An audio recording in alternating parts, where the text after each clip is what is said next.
Hello friends, welcome back to my channel Rimpa officials. কেউ ভিডিওটা skip না করে পুরোটা দেখতে থাকো। আজকে দুপুরে খাওয়া দাওয়ায় ছিল বিরিয়ানি। তো আজকে আমাদের বাড়িতে বিরিয়ানি ছিল না, আজকে ছিল বৌদিদের বাড়িতে বিরিয়ানি। আজকে দুপুরবেলা কিন্তু আমি রান্নাবান্না কিছুই করিনি, কেননা বৌদি আমাকে আজকে বলেছিল যে দুপুরবেলা আজকে আমাদের বাড়িতে খেয়ে নিবি। তার জন্য আমি আজকে বৌদিদের বাড়িতেই দুপুরবেলা খাওয়া দাওয়া করেছি। তো এখানে দেখো 4 কেজি মাংস আছে। প্রচুর মাংসগুলোকে বাজার থেকে আনার পরে সুন্দর করে প্যাকেট ছিঁড়ে বার করে নিচ্ছে। এবার কলের জল দিয়ে কতটা সুন্দরভাবে মিষ্টি পরিষ্কার করে নিচ্ছে দেখো। এরা ছোট হয়েও যে এত সুন্দর পরিষ্কার পরিচ্ছন্নভাবে কাজ করতে পারে, এটাই কত তোমরা বলো বন্ধুরা। তো এখানে দেখো জামাই পেঁয়াজগুলোকে কতটা সুন্দর করে কাটছে, আর কতটা এটা মিহি হচ্ছে পেঁয়াজটা কাটা, সেটা দেখো। আমি কিন্তু ছুরিতে কিন্তু কোনো জিনিস কাটতে পারি না। তো তোমরাও কি আমার মতো ছুরিতে কোনো জিনিস কাটতে পারো না? আমাকে কিন্তু কমেন্টে অবশ্যই জানিও। আর তোমরা যদি আমার চ্যানেলে যদি নতুন হও তো চ্যানেলটাকে সাবস্ক্রাইব করে বেল আইকনটা ক্লিক করে দিও আমার সমস্ত রকম ভিডিও পেতে। তো এখানে দেখো ধনেপাতাটা কেটে নিল, আর মিষ্টি তো এখানে মশলা করছে। আমি ওকে বলছি তুই আমাকে তুই পারবি না, তবুও করছে, কিন্তু ওর কিন্তু পরে কিন্তু ভীষণ হাত জ্বলছিল।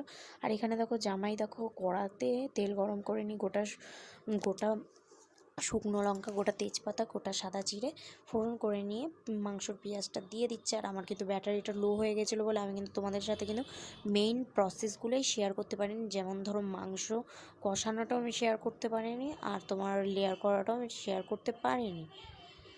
তো তোমরা দেখতে থাকো, কিন্তু তোমাদের ভিডিওটা অতটাও খারাপ লাগবে না, তোমরা দেখতে থাকো। আমি যদি বাড়িতে যদি কখনও যদি বিরিয়ানি তৈরি করি তোমাদের সাথে বাই টু বাই সব প্রসেসগুলো আমি শেয়ার করব। এখানে দেখো পেঁয়াজটা ভেজে নিচ্ছে, কিন্তু আমি কিন্তু পরে ফোনটা নিয়ে কিন্তু চার্জ হয়ে যাওয়ার পরে মাংসর ফাইনাল লুকটা কিন্তু নিয়েছি। দেখো কতটা টেস্টি দেখতে হয়েছিল। আর এখানে কিন্তু জলটা গরম হচ্ছে। আজকে বললাম না নতুন প্রসেসে বিরিয়ানি হবে, বিরিয়ানির জন্য আজকে জলটা গরম হচ্ছে এখানে ভাতটা সেদ্ধ করার জন্য।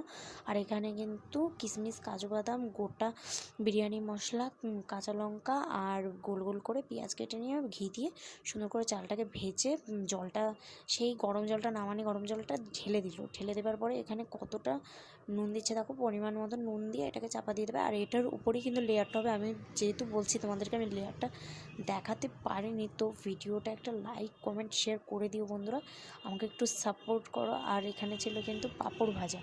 তোমার বিরিয়ানির সাথে পাঁপড় ভাজা কিন্তু খুবই ভালো লাগে।